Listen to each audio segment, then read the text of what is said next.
इंज बिछड़े मुड़ नहीं आए। इतना हैरान होकर क्यों देख रहे हो?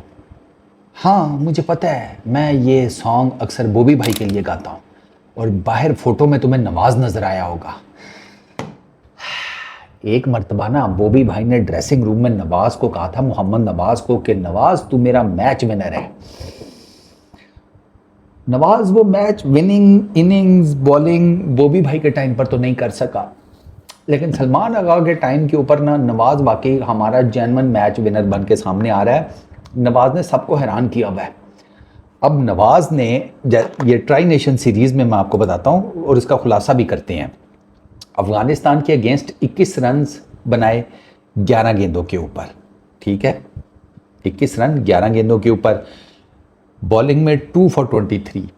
अगेंस्ट यूएई 25 रन बनाए 15 गेंदों के ऊपर। बॉलिंग में 2 फॉर 21। ये नवाज के ना स्टैट्स हैं with the bat and with the ball. मज़ेदार बात ये नहीं है, मज़ेदार बात ये है कि अफ़गानिस्तान के मैच में एक मैच विनिंग पार्टनरशिप लगी नवाज और आगा सलमान की 53 रन की 27 बॉल्स के ऊपर, जिसने पाकिस्तान को डेथ ओवर्स में मोमेंटम दिया। नवाज की वो क्रूशल पार्टनरशिप। यूएई के अगेंस्ट मैच में नवाज ने 57 रन की पार्टनरशिप लगाई 25 बॉल्स के ऊपर हसन नवाज के साथ। फिर एक जेन्युइन मैच विनिंग। तो ऐसा नहीं है कि नवाज जो है वो सिर्फ और सिर्फ बैटिंग बॉलिंग ये किए जा रहा है, वो पार्टनरशिप्स लगा रहे हैं और क्रूशल पार्टनरशिप्स में वो पाकिस्तान की टीम में एक बड़ा इंपॉर्टेंट रोल प्ले कर रहा है। उसने 166 के स्ट्राइक रेट के साथ बैटिंग की है अगेंस्ट यूएई। ठीक है, उसने अफगानिस्तान के अगेंस्ट उसने जो बैटिंग की उसमें उसका स्ट्राइक रेट था 190 का। ये हैं दो स्ट्राइक रेट्स जिनके साथ नवाज ने बैटिंग की। अब नवाज की बैटिंग में क्या हुआ है? नवाज की बैटिंग में सिंपल सा ये हुआ है कि नवाज को एक तो कॉन्फिडेंस आया हुआ है, क्लियर कट नजर आ रहा है, उसका कॉन्फिडेंस नजर आ रहा है विद द बैट। प्लस उसको अपनी पोजीशन का पता है, उसे ये पता है उसे खेलना कैसे है, और उसका जो पार्टनर है ना उसे उसके ऊपर भी कॉन्फिडेंस है। उसके पार्टनर को नवाज पर, नवाज को उसके पार्टनर पर कॉन्फिडेंस है। ये दो पार्टनरशिप्स अगर आपने देखी हो ना, नवाज हसन नवाज की अगेंस्ट यूएई, नवाज सलमान अली आगा की अगेंस्ट अफगानिस्तान, तो आपको पता चलेगा कि एक बेहतरीन किस्म की केमिस्ट्री आपको नजर आएगी। अभी मैं मारूंगा तू रोकेगा, ओके फाइन, अब तू मार मैं रोकूंगा, इस तरह करके अब मेरी बारी मारने की, अब तेरी, इस तरह करके चल रहा है। नवाज अगर बैटिंग कर रहे हैं नीचे 6-7वें नंबर के ऊपर और उसने आपको इतने ही रन्स बनाकर देने हैं, 20-25 रन्स बनाकर जाएगा। ये 166 190 के स्ट्राइक रेट्स के साथ मोर देन इनफ है। और आप देख लें कि उसकी दोनों इनिंग्स का पाकिस्तान का जो टोटल है उस पर कितना इम्पैक्ट पड़ा है। 180 प्लस आपने अफगानिस्तान के अगेंस्ट किए, आप मैच जीते। 200 प्लस आपने यूएई के अगेंस्ट किए, आप मैच जीते। तो बैटिंग में ना it's more like a game plan नज़र आ रहा है। नवाज को अपनी पोजीशन क्लियर है, अपना बैटिंग ऑर्डर क्लियर है, बैटिंग करनी कैसी है वो क्लियर है, उसकी मेंटालिटी क्लियर है। ठीक है, उसको कॉन्फिडेंस है अपने कप्तान पर, अपने साथियों पर, उसके कप्तान उसके साथियों को उसके ऊपर कॉन्फिडेंस है। ये बैटिंग में क्लियर कट नज़र आ रहा है। When it comes to bowling, वहाँ पर ना नवाज भाई का मैंने देखा है, पहला ओवर जो है ना उनका, उसमें उनको नहीं समझ आती किधर गेंद करनी है। यूएई के अगेंस्ट पहले ओवर में 2 चौके पड़े हैं। नवाज ने, मज़ेदार बात है, 8 ओवर फेंके हैं। ठीक है, 8 ओवर नवाज ने किए हैं। नवाज ने 44 रन दिए हैं इन 8 ओवर्स में। दोनों को मैं मिलाकर बता रहा हूँ, 44 रन। नवाज ने इन दोनों मैचेस में सिर्फ 3 चौके खाए हैं, 1 छक्का खाया है। उसको टोटल 8 ओवर्स में सिर्फ 4 बाउंड्रीज पड़ी हैं। आज की तो हालांकि विकेट भी बैटिंग थी यूएई वाले मैच में, and still Nawaz was able to perform. उसकी रीज़न मैं आपको बताता हूँ। उसकी रीज़न बेसिकली ये है कि नवाज को ये पता है कि शुरू में उसे अपनी लेंथ नहीं समझ आती, शुरू में उसकी वेवर्ड है। आप उसका पहला ओवर देखें ना, आज उसको पहले ओवर में 2 चौके पड़ गए हैं। उसको गुरबाज ने आते साथ ही चौका मारा था अफगानिस्तान वाले मैच में। ठीक है, बट पहले ओवर के बाद ना मैंने देखा नवाज को आइडिया हो जाता है लेंथ क्या रखनी है। और डिफरेंट बैटर्स के अगेंस्ट लाइन ही क्या रखनी है, वो पहले ओवर के बाद नवाज को क्लियर होता है। उसके बाद अगेंस्ट यूएई नवाज ने वो 2 चौके खाने के बाद कोई बाउंड्री नहीं खाई, कोई बाउंड्री नहीं खाई पूरे स्पेल में। गुरबाज से चौका खाने के बाद सिर्फ अटल के अगेंस्ट एक छक्का खाया, और वो इस वजह से उसे वो छक्का पड़ा है कि वो एक लेफ्ट हैंडर को, being left handed off spinner, वो राउंड द विकेट जाके बॉल कर रहा है। ये मुझे नवाज की नहीं समझ में आई, क्योंकि इस हिसाब से नवाज अगर यूं करने के चक्करों में था तो उसके लिए यूं है, आपका आर्म बॉल बड़ा अच्छा होना चाहिए, ठीक है ना। नवाज का आर्म बॉल है लेकिन वो इतना इफेक्टिव नहीं है। तो अगर आप यूं राउंड द विकेट आकर फेंक रहे हैं गेंद को, यूं करके वो गेंद आ रही है, तो फिर यार आप खुद सोचें कि आपका गेंद तो पड़ के फिर भी अंदर की तरफ ही आएगा, और अगर उसने आपकी लाइन कवर कर ली तो फिर तो वो आपको फेर देगा लेग साइड के ऊपर। और एग्जैक्टली यही हुआ है। नवाज बेसिकली इस चक्कर में था कि मैं इसको ना खुच्चों में बॉल करूँ, टांगों के ऊपर रखूँ, तो मेक श्योर कि ये मुझे लेग साइड पर ना पेल सके, क्योंकि अगर नवाज ओवर द विकेट करता है तो ओवर द विकेट ये आ रहा है ना, ये लेफ्ट हैंडर है, यू बॉल आ रही है, तो आप देख लें कि ये पूरे का पूरा जोन जो है ना अटल के लिए ओपन है। And Atal is a really good striker of the ball on the leg side. वो आपने उसकी बैटिंग में देख लिया होगा, वो तो हारिस रऊफ ने उसको बड़ा फंसा दिया ना, क्योंकि अटल 150 वाला बॉल एक्सपेक्ट कर रहा था और हारिस रऊफ ने उसे स्लोअर बंद कर दिया। तो नवाज का ये चक्कर है। खैर, बट उसकी बॉलिंग क्वालिटी वो है, बैटिंग में वो डेफिनेटली इन 2 मैचेस में उसने अच्छा खेला है, लेकिन उससे पीछे उसकी बैटिंग में आपको कुछ इतना खास नहीं नज़र आएगा। आपको पता है इनफैक्ट 17-18 इनिंग्स तो ऐसी हैं नवाज के कैरियर में कि जिसमें उसने बैटिंग की नहीं है, और वो सारी शुरू में है, ज़्यादातर उसमें शुरू में है। बॉलिंग उसने ऑलमोस्ट सारी इनिंग्स में की है। 45 मेरा ख्याल है टोटल इनिंग्स हैं नवाज की, हाँ 68 मैचेस है, 45 इनिंग्स हैं। बॉलिंग उसने 42 मैचेस इनिंग्स में की है, और बैटिंग उसने की है 45 इनिंग्स में, 68 मैचेस में। तो उससे आपको पता चल जाता है कि कई दफ़ा उसने बैटिंग नहीं भी की। अभी इन रिसेंट टाइम्स उसने वेस्ट इंडीज़ के अगेंस्ट तीसरे T20 में मैच में बैटिंग नहीं की, पहले 2 में फ्लॉप हुआ।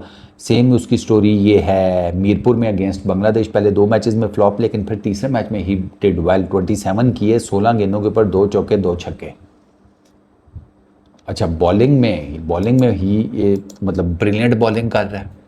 आप देख लें यूएई के अगेंस्ट 4 ओवर्स 21 रन 2 विकेट्स 5.25 की इकॉनमी। अफगानिस्तान के अगेंस्ट 4 ओवर्स 23 रन 2 विकेट्स 5.75 की इकॉनमी। अच्छा, वेस्ट इंडीज़ के अगेंस्ट तीसरे T20 इंटरनेशनल में उसे थोड़ी सी मार पड़ी, 3 ओवरों में 33 रन। उससे दूसरे T20 में 4 ओवर किए, 14 रन दिए, 3 विकेट्स थी, 3.50 की इकॉनमी। पहले मैच में 4 ओवर किए, 23 रन दिए, 3 विकेट्स थी, 5.75 की इकॉनमी। मीरपुर में भी इसे किसी मैच में मार नहीं पड़ी, दो कि इसने 2 मैचेस में, एक मैच में 1 ओवर किया, एक मैच में 3 ओवर किए, लेकिन इसे ऐसा मार नहीं पड़ी। नवाज़ के कमबैक के बाद ना मैं देख रहा हूँ कि न्यूजीलैंड में नवाज़ को थोड़ी सी मार पड़ी है, क्योंकि वो विकेटें ही ऐसी हैं, ज़ाहिर बात है वहाँ पर गेंद स्पिन होता नहीं है, और नवाज़ को थोड़ी बहुत तो स्पिन चाहिए ना, क्योंकि नवाज़ बहुत ज़्यादा जिसे कहते हैं फिंगर स्पिनर तो है, लेकिन उसकी गेंद इतनी घूमती नहीं है अनलेस और अनटिल कि उसे थोड़ी सी पिच से हेल्प मिले। पिच अगर उसकी गेंद को घुमाएगी फिर नवाज़ ठीक कर लेगा, और ये आपको नज़र आएगा किसकी आउट होने में, मैं आपको बताता हूँ। अजमतुल्ला उमर जई का जो स्टंप आउट है ना, अगर आप वो देख लेना अफगानिस्तान और पाकिस्तान वाले मैच का, तो आपको आइडिया हो जाएगा मैं क्या बात कर रहा हूँ, कि गेंद का स्पिन करना नवाज़ के लिए बहुत ज़रूरी है। ठीक है ना, वो उन बॉलर्स में से नहीं है जो किसी भी सरफेस के ऊपर अपनी उंगलियों के जादू से स्पिन कर लें, उसको विकेट की हेल्प चाहिए। सीधे विकेट के ऊपर नवाज़ को मसले बनेंगे, बट अगर वो थोड़ा सा शुरूड बॉलिंग करता है जैसे उसने यूएई के अगेंस्ट की है, तो फिर वो बच जाएगा। लेकिन यूएई के अगेंस्ट इन एक्सपीरियंस भी आपको देखना पड़ेगा ना, यूएई का उतना एक्सपीरियंस नहीं है। बड़ी टीम्स के अगेंस्ट फ्लैट विकेट्स के ऊपर there is a chance Nawaz might struggle, और न्यूजीलैंड में आपने ये देखा था। बट ओवरऑल अभी तक Nawaz has been doing brilliantly, बहुत ज़बरदस्त कर रहा है। 2000 मेरा ख्याल है कि 2022 का जो वर्ल्ड T20 था, उसके बाद आहिस्ता आहिस्ता अब नवाज़ के जहन से वो प्रेशर उतर रहा है। आपको याद है ना वो मैच जो इंडिया के अगेंस्ट था MCG में, उसमें नवाज़ जो है ना वो फंस गया विराट कोहली के हाथों। वरना नवाज़ ठीक जा रहा था, अभी भी ठीक जा रहा है। नवाज़ को आप मेरा ख्याल है ड्रॉप नहीं करेंगे। अगर कोई ऑलराउंडर अब ड्रॉप करना पड़ेगा ना इस टीम से, तो वो फ़हीम अशरफ होगा, नवाज़ नहीं जाने वाला, क्योंकि नवाज़ की ऑलराउंड परफॉर्मेंसेज आ रही हैं। आप नवाज़ को ड्रॉप करना अफोर्ड नहीं कर सकते, आपको नवाज़ को खिलाना चाहिए। हाँ हाँ, आप राना साहब को ड्रॉप करने का ना सोच सकते हैं अगर आपने किसी और को चांस देना है, लेट्स से। तो कि मैं आपको एक बात बताऊं कि मेरे लिए राना साहब की जो परफेक्ट रिप्लेसमेंट बनती है that is Abbas Afridi. 4 over की क्रिकेट का पक्का बॉलर, और वो ठीक ठाक किस्म के वो भी टुल्ले शुल्ले लगा लेता है। मतलब 1-2 छक्के तो वो भी मार लेगा, राना साहब भी नीचे आकर 1-2 छक्के ही मारती हैं। But when it comes to Nawaz, उसकी गेम डिफरेंट है भाई। वो इन अ वे के ट्रू फॉर्म में नज़र आ रहा है विद द बॉल। ऑब्वियसली जब बड़ी टीम्स के अगेंस्ट आप खेलेंगे तो ज़रा आपको ज़्यादा बेहतर पता चलता है, but at the moment going towards बड़ी टीम्स के अगेंस्ट खेलना, उसमें तो क्लियर कट नवाज़ की प्रिपरेशन ठीक जा रही है। अब अफगानिस्तान की टीम कोई छोटी टीम नहीं है, पता नहीं क्यों इनको मिनोज समझा जाता है, मैं तो नहीं कभी भी समझता। मुझे तो वो एक तगड़ी टीम नज़र आती है T20 इंटरनेशनल्स में तो पक्की। अब आप उनको ओडीआई में जायंट किलर्स कह सकते हैं, लेकिन T20s में तो यार they are a really really really strong side. और उनके भी अगर आप बैटर्स के अगेंस्ट जो कि स्पिन को अच्छा खेलते हैं, अगर आप बड़ी अच्छी बॉलिंग कर लेते हैं इकॉनमी के साथ, विकेट्स भी बड़ी इंपॉर्टेंट निकालते हैं। अब गुरबाज की कोई छोटी विकेट तो नहीं है, अजमतुल्लाह उमर ज़ई की छोटी विकेट नहीं है, बट स्टिल अगर आप उनको बैम्बूजल कर सकते हैं अपनी बॉल से ठीक है। जैसे गुरबाज जिस गेंद पे बोल्ड हुआ है, उससे जो पिछला बॉल था वो नवाज़ करते करते रुक गया वापस आते हुए उसने इशारा किया, मेरा ख्याल है मोस्ट प्रोबेबली सलमान अली आगा को, कि ये आगे होगा, उसको मैं सीधा मारता हूँ। गुरबाज ने जो चौका मारा था ना आते साथ ही नवाज़ को, सेम बॉल था, लाइन डिफरेंट थी। उस टाइम इसने more towards the leg side किया था वो बॉल, और गुरबाज ने स्वीप उठा दिया था। ये जो बॉल था इसमें गुरबाज आउट ऑफ स्टंप से बाहर गया है कि मैं वहाँ से किसी तरीके से पिक करूँ, या मैं जिसे कहते हैं विकेट्स में आती हुई गेंद को सेम शॉट पिक करूँ। पहली दफ़ा में लेंथ भी थोड़ी सी जिसे कहते हैं ना फुलर नहीं थी, तो वो गुरबाज के आ गई जिसे कहते हैं ना बेलचे की जद में, तो वो चौका लग गया। इस दफ़ा लेंथ भी बहुत फुलर थी, जिसे कहते हैं लाइन भी परफेक्ट थी, और गुरबाज के पास कोई चांस नहीं था। और अजमतुल्लाह उमर ज़ई को तो पेस वेरिएशन से डिसीव किया था नवाज़ ने। तो इन शॉर्ट नवाज़ का कॉन्फिडेंस, उसका माइंडसेट, उसकी बैटिंग, उसकी बॉलिंग, हर चीज़ अभी उसके लिए टॉप नॉच फॉर्म में है। और इट्स रियली गुड कि पाकिस्तान के पास लोअर ऑर्डर में उस जैसा एक बैट्समैन है, और वो बॉलिंग भी अच्छी कर रहा है। तो ये पाकिस्तान के लिए ना it's a really good sign, it's a really good sign. बस मेरा ये मानना है कि नवाज़ की जो बॉलिंग है ना, उसको इट्सेल्फ खड़ा करने की कोशिश की जाए, ना कि उसको सहारा दिया जाए सलमान और साइम अयूब की बॉलिंग का और सलमान अली आगा की बॉलिंग का। आप समझ रहे हैं ना, प्रॉपर बॉलिंग हो जो प्रेशर बना कर रखे, उसमें नवाज़ का भी फ़ायदा है। एक एंड से प्रेशर बनेगा, ठीक है, तो वो दूसरे एंड से भी सेम वो प्रेशर जो है ना वो कंटिन्यू करना चाहिए। आपकी बॉलिंग में ये क्वालिटी होनी चाहिए। ये कोई फ़ायदा नहीं कि एक एंड से प्रेशर बना, दूसरे एंड से रिलीज़ हो गया, ठीक है। नवाज़ को इस किस्म के बॉलिंग में सपोर्ट चाहिए कि भाई नवाज़ को अगर थोड़ी मार पड़ गई है तो दूसरे एंड से विकेट शिकेट गिर जाए, कोई प्रेशर आए, तो ताकि नवाज़ के लिए ना थोड़ा सा ईज़ अप हो जाए चीज़ें। इस तरीके से इनको अपनी बॉलिंग को प्लान आउट करना चाहिए। बाकी इस वीडियो में इतने, अपना बहुत ख्याल रखना यार। नेक्स्ट वीडियो में मुलाकात होगी। Peace out.